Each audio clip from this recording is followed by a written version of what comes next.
It's the Property First show, your go-to show for real estate matters, brought to you by Babsomo Communications.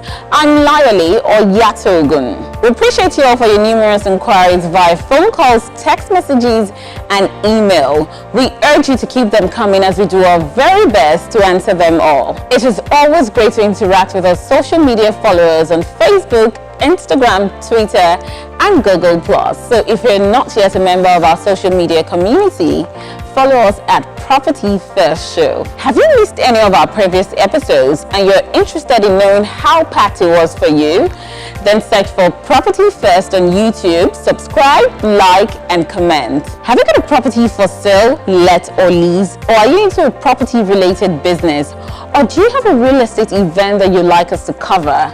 Then call the number 090-2023-2719 or 081-8653-3938. You can also send an email to propertyfirst@babsomocommunications.com.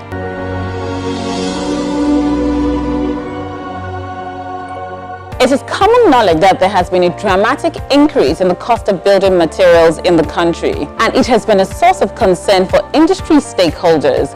Later on the show, our expert of the week will be discussing this increase in price and how it affects property development in Nigeria. Just before then, it's our property showcase segment.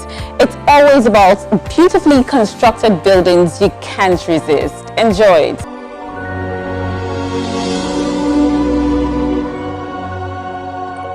New residential neighborhoods are opening up in the Lekki-Agja axis of Lagos, with modern property developments springing up daily. The first of today's property is a 5-bedroom fully detached duplex that sits on a 300 square meter land area and located about 500 meters off the Lekki-Ekpe Expressway, about 2 minutes drive from the Ologolo bus stop before Agungi bus stop. On the ground floor of the building is a spacious living room with a German-made chandelier on the ceiling, a dining area, and a guest toilet. Made by C-Class. This is the visitor toilet before you come in. And this is the living room. This is the living room. First and foremost, tell me about this building. As you can see, the building is a 5-bedroom full detached. It's made by imported fittings. We have 1 room downstairs, 4 rooms upstairs, and we have well-equipped original things on the inside. As you can see, this side can be used for dining, and this place the living room for the family as well. A furnished kitchen with appliances like a gas cooker with a company heat extractor, wash hand basin, a water heater, kitchen cabinet, and a marble top work table. This is the kitchen cabinet. You can see the gas, the extractors, the extractor, the one that extracts the smoke outside. Is the washing hand basin here. So this is the water heater. You have the hot and cold water system inside, and this is where you can put. This is marble. This is granite. Yes, it's good. So it covers the tile, the water. It don't allow water to get in touch to the cabinet. There's also a guest room bathroom fitted with cubicle shower, a water closet. Visitors room here. Okay, so there's 1 room downstairs. Yes, with the wardrobe. Okay. Fittings is already done. This is the AC fittings, and this is the visitor toilet. Here we have the shower and the washing hand basin, including the WC. Fantastic. What else do you have from this building? Okay. A marble-tiled staircase with stainless steel handrails leads you upstairs where you have a family lounge. This is the staircase. What type of railing is this? This is a stainless rail. It's different from the one we do with this iron one. It's okay. It's free from water and it's free from corrosive. What I mean by corrosive is that it don't get rust. The mini yes, for the family. For the family. Yes. All the 4 bedrooms upstairs open into the family lounge, have different color themes, and are all en suite. So this is just the room. Probably for Children, yes, very. So this is the toilet, water heater as well. So this is water heater. This is the toilet. So you can see. Tell me about the tile. What type of tile are these? These are 600 by 600 tiles. It's made from Japan. Yes. So it's the more you mop, the more the tiles beauty come out. That's the tiles. And the fittings as well. This is the water heater fitting. It's made from this imported one. It's not Nigeria made. UK. Okay, this is another room. This is another room. This is the toilet. So all rooms are any suite? Yes. Okay. It's wardrobe, same pattern, same. The master bedroom has a fitted wardrobe and it opens into a balcony. Master bedroom. Yes. So we have the master bedroom here. This is the wardrobe. The masters. And it also has Yes, there's a way out. okay. I think. Way out outside. So you have your own view. View, from yes, master from bedroom. outside, yes. Okay. The master bedroom has a bathtub, water closet, and a water heater. All other bedrooms have similar features. The entire floor space in this building is tiled with high-quality Spanish tiles. Other features include central speaker system, modern light fittings like LED chandelier in the family lounge, cable TV provision, bulletproof entrance door, and Turkish wooden internal doors. The building is connected to public power supply with provision made for alternative power supply. We have maybe, let me say, 12 hours. You can still enjoy lights here around this area. Do you have an alternative power supply? Yeah, you can, yes, there is Gen house. You can even make yourself comfortable by using inverters or solars. Water supply is provided with the installation of a borehole, a water treatment plant. We equip borehole with water treatment, so water comes in, so you don't need to buy water. The building is well secured with the installation of CCTV cameras. And as you can see the CCTV camera installation in this place for security purpose. This place is well secured, and since I've been in this area for the past 1 year for this building, I've not heard of any incidents. An entrance into the building is through steel gates, and a gatehouse is in place for security guards. There is also a one-room boys' quarters, a large compound with ample parking space. For titles, the building has deed of assignment, while the C of O is in process. Price, 55 million naira. This property is going for just 55 million naira, and it's negotiable. Okay, thank you very much. You're welcome.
The second property we have for you today is a lovely 5-bedroom detached house located at Mayfair Gardens Estate in Lekki, Aja, Lagos. Salient features of this piece of property includes 2 large ground floor living rooms with visitors' toilet, a fully fitted kitchen with gas cooker, heat extractor, microwave oven and washing machine, a guest bedroom ensuite, home office complete with cabinetry.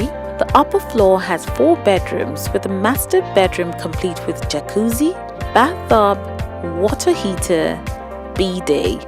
All rooms are fully furnished with imported furniture and beds and split unit air conditioning systems. All doors, cabinetry and wardrobe are designed and installed by Woodco LLC, Dubai.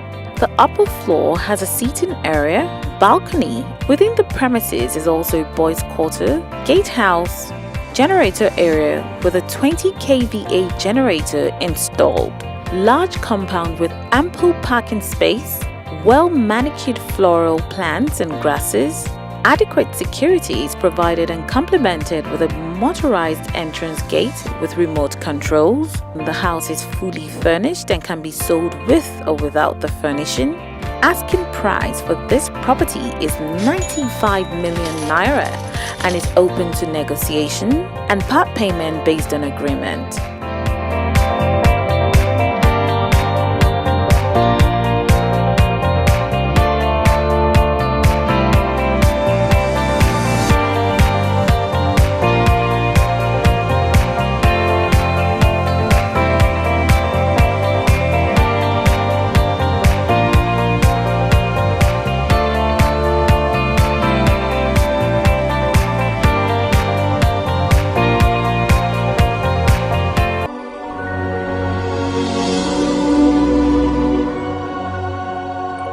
We're going to break right now. When we return, it will be time for our Real Estate Digest.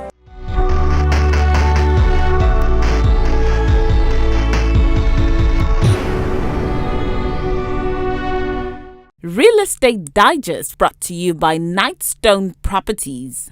Igbo-Efan community in Etiosa local government area of Lagos State issues quick notice to illegal occupants. Over 50 houses razed as Igala and Basa Wonu communities clash in Kogi State. 13,000 workers will benefit from the Federal Mortgage Bank's renovation loans. Niger Delta Development Company, NDDC, set to complete all ongoing projects. Federal Mortgage Bank of Nigeria, FMBN, repositions itself for affordable mortgage financing. Ilorin residents lament as government demolishes buildings on NNPC pipeline. Minister of Power, Works and Housing, Babatunde Fashola, urges Quantity Surveyors Registration Board of Nigeria, QSRBN, to blacklist unqualified quantity surveyors. Delta State House of Assembly moves to end property development fraud. Real Estate Digest was brought to you by Nightstone Properties.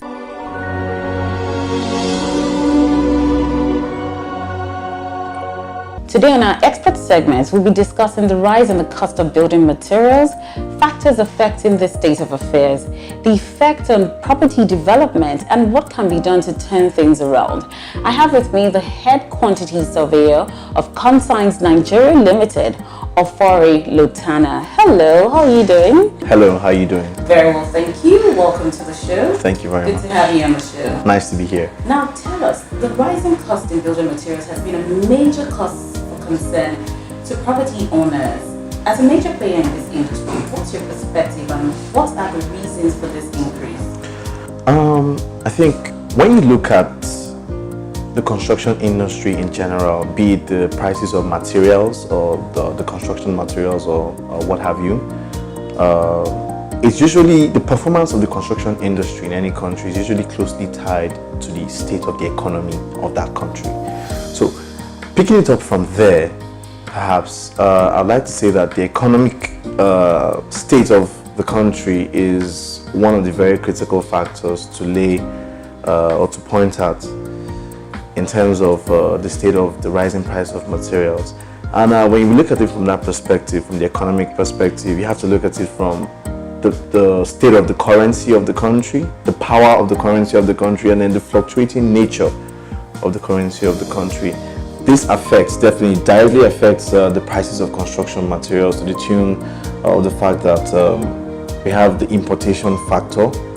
Not just the importation factor, but we also have the fact that there are duties on these products when you import them, to clear them, and all those other kinds of things.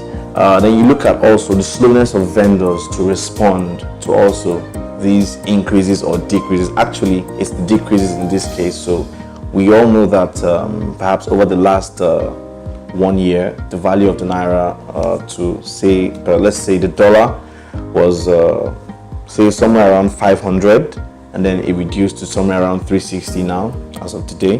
What you have per se is most of these vendors, the importers that sell these products, they don't want to respond as quickly to a decrease because they want to maximize their profits. So you're looking at some of these things, some of them never really respond to a decrease, and then that keeps the prices of some of these commodities or some of these products, the construction materials, it still keeps them very high, even though they might be importing at a lower rate at the moment. Then you want to also look at the fact that the customs, the Nigerian customs recently increased their duties, their import duties on almost all imported products. So that definitely also has affected the prices of materials in the industry today.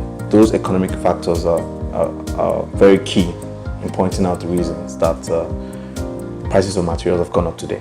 How do these increases impact on real estate development in the country? The real estate development in the country definitely is impacted by increase in prices directly, and then sometimes indirectly. Directly because when you look at it, definitely when the prices of construction materials increase, it's definitely gonna affect the prices of real estate products, that is the construction products, which you have the houses and the developments.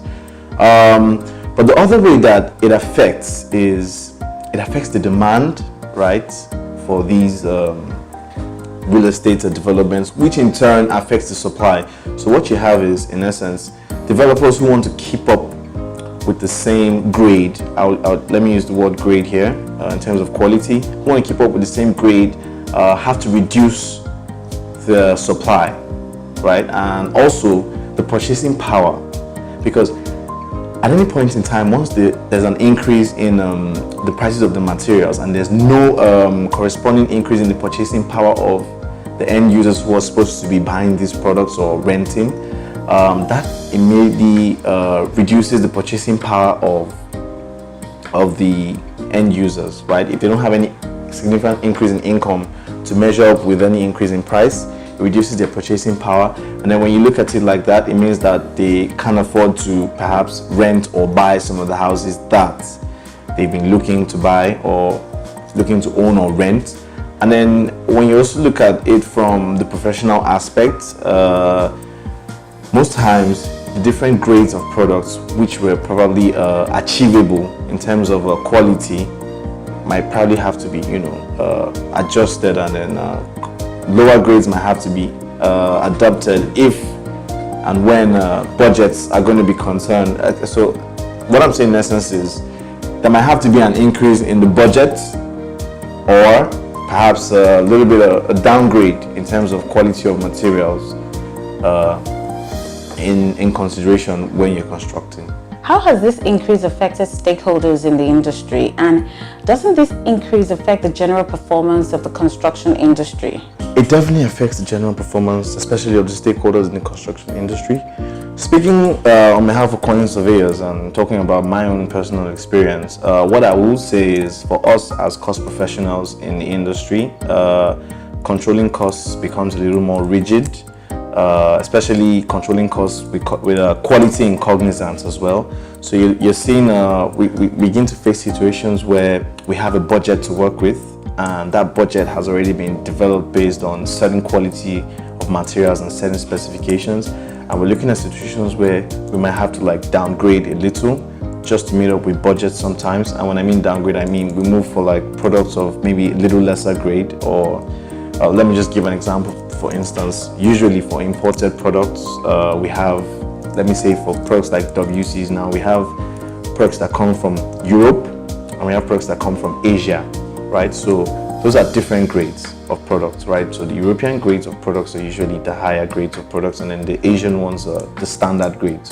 So you find out that in cases like these, when prices of materials go up, just to make sure that things are within budget, you find quantity surveyors like us, like cost professionals and all that, advising clients on, either increasing the budgets, of which if they don't have the financial capacity to do, they might have to look at the option of, moving from one grade, which is a higher grade, to maybe a standard grade of product. So that has definitely affected us because it doesn't give us as much flexibility to control costs as we should, and that definitely also affects it in turn affects every other aspect of construction in general, and in terms of, the standard and the grade of the construction product as a whole when it is eventually delivered. So from what you've said, would you then say that overdependence on importation of building materials added to this problem? I think the reason there's an overdependence on imported materials in construction is availability. That's one. Two is the pricing as well. That's also a factor. So in terms of availability, most of the construction materials that we use here, say for instance, aluminum for windows, I can tell you for a fact that imported aluminum is quite less expensive than the ones that we produce here, right? I'm not at liberty to mention brands, but what I'll say, for instance, is significantly less expensive. So when you look at it like that, and that's due to the fact that even after the cost of importation and whatever the import duty is on some of these products, these imported products, the pricing generally still is still more affordable than the local options that we have available. So yes, that's for the aspect of the pricing, but for the availability, we also have some of these products that are not available locally at all. So we actually have to import them, right? We have to import them. And looking at this overdependence on importation, it's a really critical factor, because when you look at some of the products that we don't have locally available, and then the ones that we have locally available that are not able to compete, you find out that especially looking at the customs, Nigerian customs, and how they've increased their import duties recently. There was a significant increase in almost all imported products recently. You look at that and you find out that that has really affected the pricing significantly. That has made the prices of many things go up, and because we're dependent on these imported products, it automatically affects the market prices of these products. So this overdependency is definitely affecting us. It definitely will help us generally if we found other alternatives. So what should be done so locally manufactured products are more desirable, less expensive, because ultimately it creates more employment? I think that it is not a case of, say, desirable. I just think it's pretty much part of what is feasible in terms of the resources available. So for instance, I wouldn't say that the local products are not desirable. What I would say in essence is exactly. So that's the thing. At least equal quality, if it's not better, equal. The pricing too is very important. When you're taking into cognizance of selecting your material. So pretty much the quality and the pricing, and the only way for us to achieve this, pretty much, I think, is a joint responsibility of the manufacturers and perhaps the government as well. I think that on the part of the government, there should be concessions, and especially in terms of import duty and all those things, especially concessions on raw materials, because I know for a fact that even some of the locally manufactured products still have some of its raw materials imported from other countries. So when you look at that, they still have to pay their import duties and all that. I think it's the responsibility of the government to, there should be a collaboration in part of the manufacturers and the private sector and in the government to be able to provide these concessions so that the locally manufactured products, in terms of cost of manufacturing, can come down, because that will definitely affect the final market price, which is what we have in view right now. So that's one of the things that I feel needs to be done. But on the part of the manufacturers, I also think the manufacturers should look more into investing in themselves. I think we have some of the schemes coming up, especially in terms of the government. We have the Bank of Industry, which is there, but I would say that that's just a good start, but I don't think it's big enough yet to be able to harbor just the construction industry, because manufacturing in construction is pretty much a very, very massive it's a massive task to take on. So the Bank of Industry is a welcome initiative, but I think we still need to do more. We need to do a lot more in terms of promoting local manufacturing.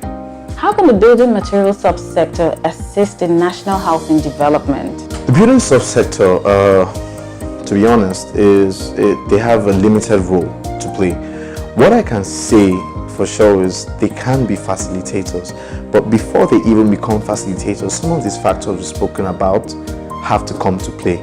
So in essence, what am I saying? I'm talking about how the manufacturers can definitely scale up and produce more products, and then, you know, exercise an economies of scale, which will see them produce more, sell more, and then perhaps bring down the unit costs of their products. So when these things happen, the subsector of the material market, which involves like the vendors, which comprises of the vendors and other wholesalers and what have you, they have the responsibility of getting these products out to the end users faster, so that the production process, right, from the manufacturers or the manufacturing process, you know, can keep moving in cycles like that. Finally, what measures should both government and the private sector take in order to halt or minimize the increase in price? Practically speaking, there's definitely a long-term approach to this, and there's a short-term approach to this. So I'll start with the short-term approach. The short-term approach to this definitely would be the government subsidizing production. That's going to work fine, but we don't know how sustainable that might be. But what I would look at the long-term approach to this as will be research. I think that we need to look more into, and the reason I'm speaking of research is most of these production methods we have available now are only, they're limited to the technology that is done based on research and based on raw materials that are available outside this country. So we have some raw material available to us here, we have some techniques, and we have some ways of doing things. We need to do more in terms of researching, but that's a long-term solution. So I think that a lot of research, a lot of investment into research should be made in terms of manufacturing, you know, products according to, you know, tailor-made for the construction industry here, and how exactly, you know, we can make that sustainable, because that's one of the most sustainable, or that's perhaps the most sustainable option that the industry has in terms of keeping market prices, you know, at the bare minimum while retaining quality. Thank you so much for, you know, coming on the show and having this insightful conversation with us. Thank you very much. I'm sure quite a number of people, stakeholders in the industry, and also property developers and people who are just interested in the real estate industry have learned quite a lot from you. Thank you, and I hope that you come back another time when we call you. Sure. Thank you very much for having me on the show. You too.